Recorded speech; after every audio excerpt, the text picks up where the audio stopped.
కాకమ్మ. ఆహా! నేను ఎంత అందంగా ఉన్నానో చూడండి. నల్లగా మెరిసే రెక్కలు, మెరుస్తున్న కళ్ళు. నిజంగా నేను ఈ అడవికి ఆకాశరాణిని. కోతి. అయ్యో! రాణి గారు, మీకు అల్పాహారం ఏమిటి?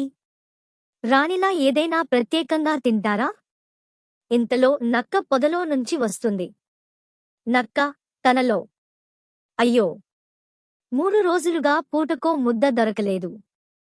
నా కడుపు కేకలు వేస్తోంది. కాని నా బుద్ధి మాత్రం బలంగా ఉంది. దానితోనే ఆహారం దొరుకుతుంది. అప్పుడే కాకమ్మకు ఆహారం దొరుకుతుంది. కాకమ్మ. ఆహా! నా అదృష్టం ఈ రోజు నిజంగా బంగారం. రైతు రోటీ వదిలాడు. ఇదే నా ఉదయం విందు. కాకమ్మ రోటీని నోట్లో పట్టుకుని ఆకాశంలో ఎగురుతూ తన చెట్టు కొమ్మపై కూర్చుంటుంది.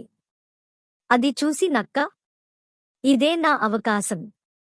కాకమ్మ నోరు తెరిస్తే ఆ రోటీ నా సొత్తు అనుకుంది. కాకమ్మ మోసపోతుందా?